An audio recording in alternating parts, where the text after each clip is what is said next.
Assalamualaikum dear students and welcome back to my YouTube channel Dr. Abdullah Academy. Today the topic of our lecture is the cell membrane, which is also important according to the short question and कभी कभी इसके अंदर से long भी आ जाता है. And in this lecture we learn about each and everything about the cell membrane. बिना time waste किए so let's get started. तो ज़रा सबसे पहले मैं इसका आप लोगों को अगर इंट्रोडक्शन बताऊं तो इंट्रोडक्शन में ये है कि अगर मैं आपको कहूं कि अगर आपका जो घर है उसका जो उसकी दीवारें हैं, जो उसकी बाउंड्री है, उसको अचानक से गायब कर दिया जाए तो फिर क्या होगा कि कोई भी शख्स है, कोई भी इस तरह से कोई भी चीज़ है वो आसानी से अंदर आ सकती है, जो कि आपके घर के लिए आपके फैमिली के लिए जो है वो हार्मफुल भी हो सकती है. सो सेम इसी तरह जो सेल मेम्ब्रेन है ना स्टूडेंट्स, वो सेल की इसी तरह है जैसे सेल की दीवारें हैं. ठीक है, तो अगर जैसे एक जो दीवारें हैं, चार दीवारें जो हैं वो घर को महफूज रखती हैं, सेम इसी तरह जो सेल मेम्ब्रेन है वो भी सेल को प्रोटेक्ट करती है. सेल को जो है वो इस चीज़ को डिसाइड करती है कि कौन सी चीज़ सेल के लिए बेनिफिशियल है, जो कि सेल के अंदर आनी चाहिए, एंड कौन सी ऐसी चीज़ है जो कि सेल के लिए नुकसानदेह है, जिसको रोकना चाहिए. ठीक है, आज हम लोग जो है वो इसी को ही डिस्कस करेंगे और इसे सेल का जो है वो गेट कीपर भी कहा जा सकता है. ठीक है, चलिए स्टार्ट करते हैं. बिस्मिल्लाहिर्रहमानिर्रहीम. यहाँ पर कहा जा रहा है all cells have a thin and elastic membrane around the cytoplasm. ठीक है, कहता है कि तमाम सेल्स, जितने भी सेल्स हैं, उनके साइटोप्लाज्म के अराउंड एक बहुत ही बारीक एंड इलास्टिक सेल मेम्ब्रेन मौजूद होती है. ठीक है, अब इस लाइन में बहुत ही एक अहम बात बताई जा रही है कि चाहे वो सेल प्लांट का हो या चाहे वो सेल एनिमल का हो, तमाम सेल के अराउंड एक थिन यानी पतली सी एंड इलास्टिक यानी कि जो लचकदार है, जो लचक खाकर कभी लंबी हो सकती है, कभी छोटी हो सकती है, ऐसी जो है एक मेम्ब्रेन मौजूद होती है साइटोप्लाज्म के गिर्द. ठीक है, अब थिन का मतलब बारीक है, इलास्टिक का मतलब क्या है, लचकदार है. लचकदार होने का फ़ायदा ये होता है कि जो सेल है वो थोड़ी सी तब्दीलियाँ और जो उसका प्रेशर है उसको बर्दाश्त कर सकता है. अगर वो रिजिड हो, जैसे कि हमने सेल वॉल पढ़ा था कि वो बहुत ज़्यादा रिजिड होती है. ठीक है, अब रिजिड चीज़ है जैसे कि एक लकड़ी है, सख्त लकड़ी है, अब उसको तो मतलब उसके अंदर कोई भी चेंजिंग्स नहीं आ सकती, उसको उसकी शेप चेंज नहीं की जा सकती. ठीक है, जब उसको हम खींचेंगे तो वो लंबी नहीं होगी. ठीक है, इस तरह से उसके अंदर लचक नहीं आएगी. लेकिन इसके कंट्रास्ट में जो सेल मेम्ब्रेन है वो हमें बताई जा रही है कि वो क्या है, that is the elastic. Elastic का मतलब होता है ऐसी चीज़ जिसको जो कि माहौल के मुताबिक, जो कि प्रेशर के मुताबिक अपनी शेप को थोड़ा बहुत चेंज कर सकती है, एक्सटेंड कर सकती है, उसे हम इलास्टिसिटी बोलते हैं किसी भी चीज़ की.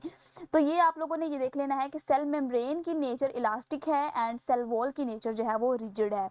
ठीक है, तो जो इस सेम इसी तरह अब आप इसको ऐसे समझिए सेल मेम्ब्रेन को कि जैसे ये एक प्रोटेक्टिव कवर की तरह है, जो कि सेल के तमाम जो उसके अंदर पाए जाने वाले ऑर्गेनेलिज होते हैं ना, जैसे ये है, जितने भी अंदर पाए जाने वाले ऑर्गेनेलिज हैं, न्यूक्लियोलस है, क्रोमैटिन है, गोल्जी अपरेटस है, वैक्यूल्स हैं, जितने भी ये सारे ऑर्गेनेलिज हैं ना, ये ऐसे ही समझ लीजिए कि जैसे घर के मेंबर्स हैं, और घर के मेंबर्स को प्रोटेक्ट करने के लिए चार दीवारी बनाई गई है ताकि वो आराम से अंदर रह सकें, अपने जो फंक्शंस हैं उनको परफॉर्म कर सकें, एंड कोई भी बाहर से जो भी चीज़ है वो उनके ऊपर इफेक्ट डायरेक्टली तौर पर ना कर सके. तो सेम इसी तरह जो सेल मेम्ब्रेन है वो as a gatekeeper role play कर रहा होता है. इसके बाद है यहाँ पर इट इज़ सेलेक्टिव परमिएबल. ठीक है, अब ये सिलेक्टिव परमिएबल होता है.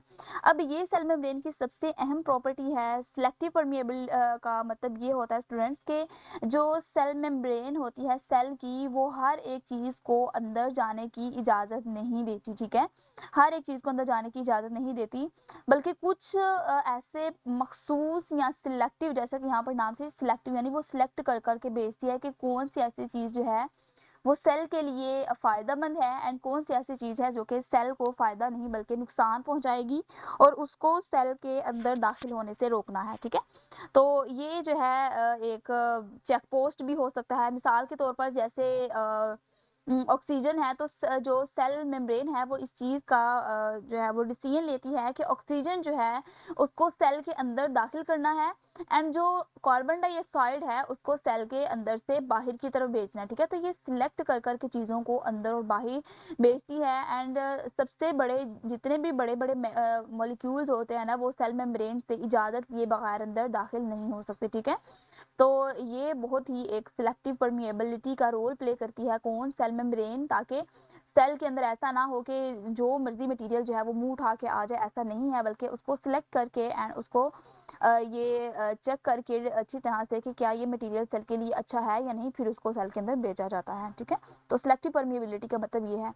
फिर है it allows very few molecules to pass through it while blocks many other molecules, ठीक है। ये कहता है कि चांद ऐसे ही ओनली फ्यू मॉलिक्यूल्स हैं जिनको ये अंदर दाखिल होने की इजाज़त देती है, जबकि बहुत ज़्यादा ऐसे मॉलिक्यूल्स हैं जिनको ये ब्लॉक कर देती है, ठीक है, ब्लॉक कर देती है।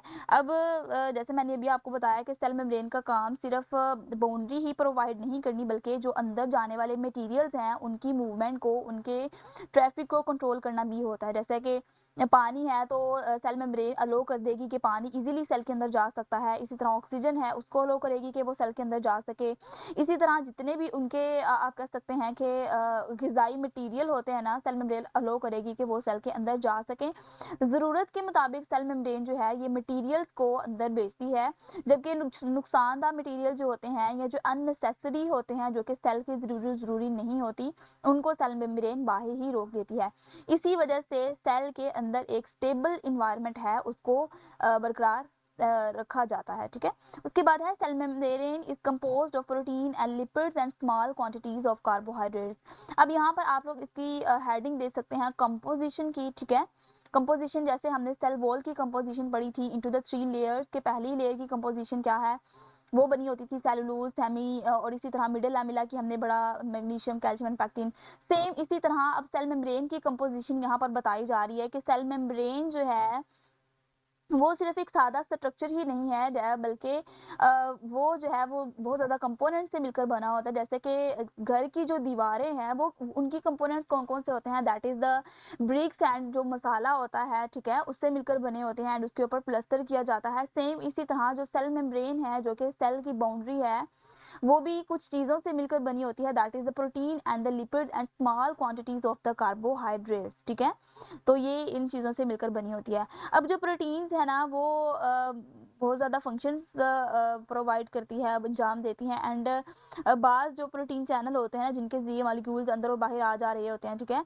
अब यहाँ पर यस ये उसकी जो है उन्होंने हमें डायग्राम प्रोवाइड यहाँ पर की है, जैसे ये उसने हमें सेल मेम्ब्रेन, अब सेल मेम्ब्रेन की एक आउटर लेयर होती है और एक इनर लेयर होती है, ठीक है, और ये चैनल्स होते हैं उनके, ठीक है। अब ये जो है प्रोटीन के चैनल लगे होते हैं। अब प्रोटीन के चैनल ये डिसाइड करते हैं कि कौन सी चीज़ सेल के अंदर जाएगी एंड कौन सी सेल के बाहर आएगी। तो ये प्रोटीन ये है एंड इसके अलावा हमने लिपिड पढ़ा, तो ये है लिपिड हमारे पास, ठीक है। ये लिपिड के चैनल्स लगे हुए हैं। इसके अलावा हम लोगों ने यहाँ पर पढ़ा कार्बोहाइड्रेट्स, ठीक है। तो कार्बोहाइड्रेट्स की भी थोड़ी बहुत मिकदार यहाँ पर मौजूद होती है। फिर है उसके बाद यहाँ पर the structure of cell membrane is described as the fluid mosaic model. अब यहाँ पर आप लोगों को ये शॉर्ट क्वेश्चन भी आ सकता है कि define and explain the fluid mosaic model, ठीक है। एंड इसके अलावा आप लोगों को ये लॉन्ग में भी पूछा जा सकता है, ये है बहुत छोटू सा लेकिन फिर भी लॉन्ग में आ सकता है फ्लूइड मोज़ेक मॉडल। तो आप लोगों ने क्या करना है, सेल मेम्ब्रेन की डेफिनेशन लिखेंगे, ठीक है, एंड इसके अलावा लिखेंगे कि सेल के स्ट्रक्चर को बयान करने के लिए फ्लोइक मोज़ेक मॉडल का हम लोग सहारा लेते हैं एंड इसके मॉडल को देखकर हम लोग समझते हैं कि सेल मेम्ब्रेन का स्ट्रक्चर कुछ किस तरह से होता है, ठीक है।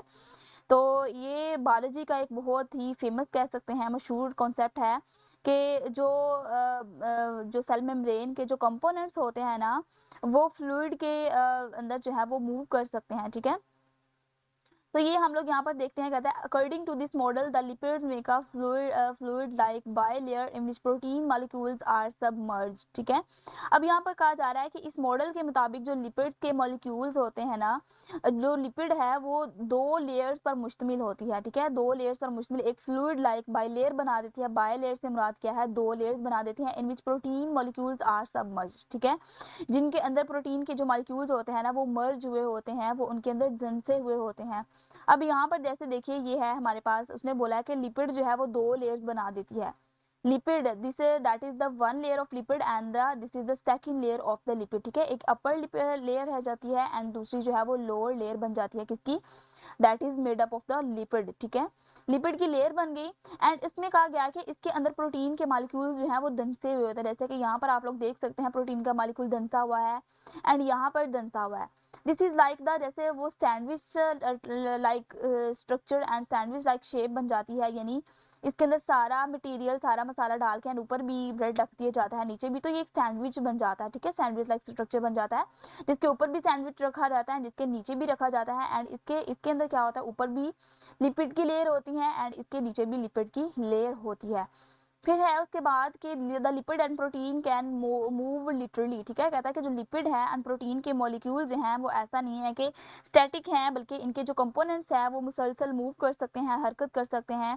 इसी वजह से ही मेम्ब्रेन जो है वो हमारे पास फ्लेक्सिबल रहती है, इसी वजह से इलास्टिसिटी उसके अंदर मौजूद होती है कि क्योंकि मटीरियल्स मूव कर सकते हैं, ठीक है, इसी वजह से इलास्टिसिटी जो है वो उसके अंदर मौजूद होती है। Due to these movement the pattern और फजेक of lipid and protein constantly changes, कहता है इसी चेंजिंग की वजह से, इसी मूवमेंट की वजह से जो लिपिड और प्रोटीन के मॉलिक्यूल जो हैं वो मूव कर सकते हैं, इन्हीं मूवमेंट की वजह से क्या होता है कि जो पैटर्न होता है ना, मोज़ेक का जो पैटर्न होता है और lipid and protein constantly changes के इनका जो पैटर्न होता है ना, इनकी जो अरेंजमेंट होती है उसके चेंज होने की वजह से हर वक्त जो इनका जो पैटर्न होता है ना, ये वाला, ये चेंज होता रहता है, क्योंकि जब लिपिड मूव करेगी अपनी जगह से ऐसे ऐसे एंड जो प्रोटीन है वो कभी इधर आएगी, तो इसलिए इनका जो पैटर्न है, जो इनका स्ट्रक्चर है वो थोड़ा थोड़ा चेंज होता रहेगा। ऐसा नहीं है कि इनका जो है वो एक ही स्ट्रक्चर रहे, स्टैटिक रहे, बल्कि इनका जो डायनामिक नेचुरल स्ट्रक्चर होता है, जिसकी वजह से इसको जो है वो हम लोगों ने क्या बोला, दैट इज द इलास्टिक, क्योंकि इनकी जो शेप है वो कॉन्स्टेंटली थोड़ी बहुत चेंज होती रहती है जैसे जैसे लिपिड एंड प्रोटीन के मॉलिक्यूल जो है वो मूव करते हैं। फिर है carbohydrates are joint with the protein in the form of the glycoproteins और with the lipids in the form of the glycolipids. अब कार्बोहाइड्रेट्स यहाँ पर होने उन्होंने हमें डायरेक्ट नहीं बताया कहीं भी, यहाँ पर आपको कभी कहीं भी जो है वो कार्बोहाइड्रेट का लफ्ज़ देखने को नहीं मिलेगा।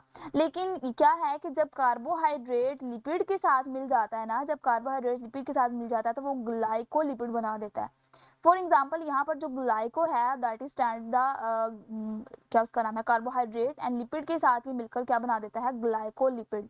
एंड इसी तरह अगर जो हमारे पास है ना कार्बोहाइड्रेट, अगर वो प्रोटीन के साथ मैच होगा ना तो ये बना देगा ग्लाइकोप्रोटीन, ठीक है, समझ आ गई। यहाँ पर ये है कि जब हमारे पास कार्बोहाइड्रेट जो है वो ज्वाइन होता है प्रोटीन का तो वो क्या बना देता है, that is the glycoprotein, and अगर वो लिपिड के साथ लगेगा तो वो क्या बना देगा, दैट इज द ग्लाइकोलिपिड्स, ठीक है।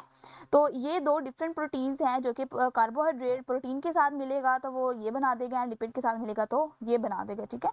तो ये जो है ये स्ट्रक्चर जो है सेल रिकॉग्निशन के लिए, सेल कम्युनिकेशन के लिए एंड इम्यून जो रिस्पॉन्स है उसके अंदर अहम किरदार जो है वो अपना प्ले कर रहा होता है। फिर है उसके बाद यहाँ पर हमारे पास कहता है in eukaryotic cells many organelles like mitochondria, chloroplast, Golgi apparatus, endoplasmic reticulum and lysosomes are also bounded by the cell membrane. अब कहा जा रहा है कि जितने भी यूकैरियोटिक सेल्स होते हैं ना उसके अंदर जो ऑर्गेनेल्स हैं वो भी मेम्ब्रेन से घिरे हुए होते हैं, ठीक है।